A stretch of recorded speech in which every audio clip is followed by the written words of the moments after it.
If you've plateaued as a 3.5 level player, you're lucky you're in the right place. I'm creating this video about the 7 tips that players make to keep them stuck at 3.5 and how to break through that plateau. Make sure to stick around till the end of the video. You're gonna wanna see mistake number 5. This mistake keeps players trapped for life. Mistake number 1 is players will be behind in a rally and go from being down here to trying to win the rally. In pickleball, if we're behind, we need to get to neutral and then try to win. We can't skip this step. This is a really valuable lesson you need to learn now. The most common scenario of this that I see is actually when we're in a cross-court dink battle. So what happens is Ridley hits a sharp, aggressive ball, and I try to hit a winner off my back foot, like that. So I was well behind in the rally, and by me going over here, trying to hit that ESPN highlight reel, I tried to go from down here to winning. Instead, I need to go from down here to neutral. So it would look like this, exact same scenario, okay? Sharp, aggressive ball. I neutralized it to the middle. Now I can look to create and speed up, okay? Because we were neutral. Mistake number 2 is 3.5 level players lack variety in their game. They're super susceptible to pattern locking. What does that mean?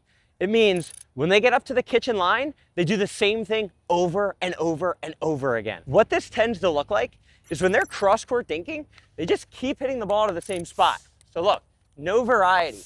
Everybody and their mother knows exactly what I'm gonna do. What the better players do is they move the ball around. They use their body for deception. You wanna never put the ball in the same spot more than 2 times in a row. This way I'm keeping him guessing, which ultimately disguises my speed up. The same scenario occurs for our third shots. Players will tend to be super one-dimensional, meaning they third shot drive everything or they third shot drop everything. It's really good to have variety in your game. Mistake number 3, this one's gonna blow your mind. All 3.5s are unaware that they even do it, and it's when they're in a hands battle at the kitchen line, they tend to try to hit a hole through the opponent's chest, like this. The issue is everybody's strong right here, so it always comes back.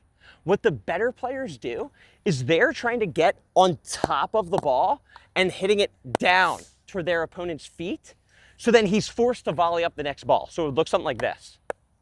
So look at that. So when I'm in a hands battle, I'm constantly trying to fight for that upper shot to hit down on him. Mistake number 4 is intermediate players are really bad in the middle of the court hitting resets. This is their worst shot. Normally the ball really pops up, and it's because they're doing one really easy to fix mistake that they don't even know, okay? So what that is after they hit their third shot drop and they're running to the kitchen line, they tend to be still moving when they try to hit their reset. The adjustment we want to make is we want to be completely still, ready for our opponent's shot as our ball travels through the air and crosses the plane of the net. So by the time our ball's here, we should already be completely still so we have time to react, okay? The mistake they make is they stop moving when the opponent makes contact to the ball. Then it's too late. So when he hits it, bam, I try to stop moving, it's too late. The ball comes too fast.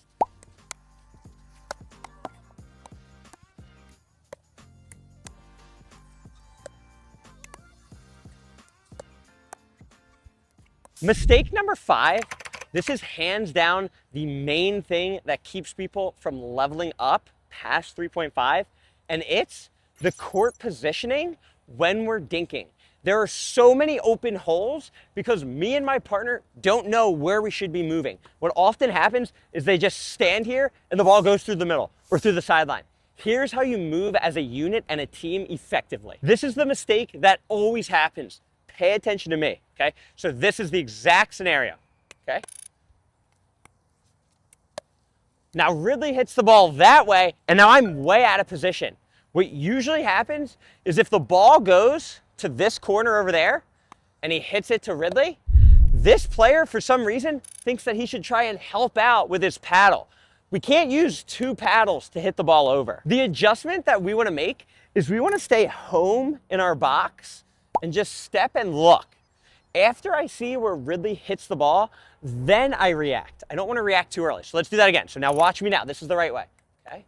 Ridley hit it over there. Now I'm right here, okay? So see it? Let's do it one more time. The ball's over there. I'm waiting. Where's Ridley hit it? Now I'm able to react, as opposed to this. Look, same exact thing. Look, moving too early.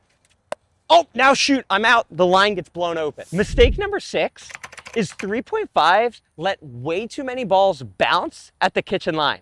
They should be taking them out of the air, but instead they practically let every ball bounce and then dink it back. The issue with this is you're applying zero pressure. You are not a threat. You need to take balls out of the air so you're a threat. Our main objective is to shrink the court and make our opponent feel our presence. The time this is super relative is after we hit an aggressive dink that we're confident in is going to cause him trouble, like this.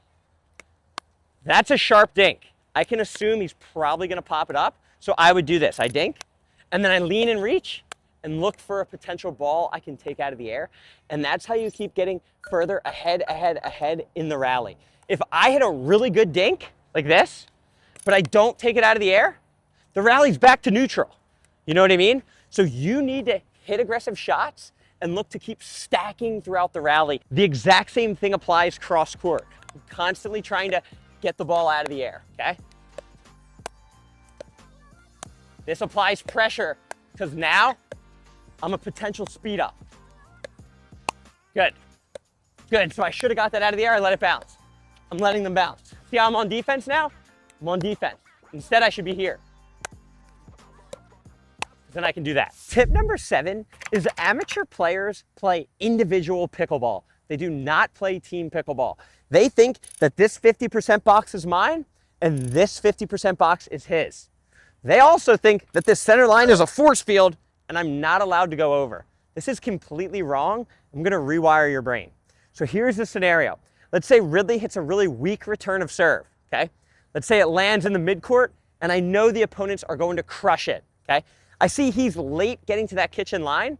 I'm going to anticipate them driving, step over, cover him, and then go back to my side, protecting him. I'm not just going to stand here and let him take a missile drive at his knees.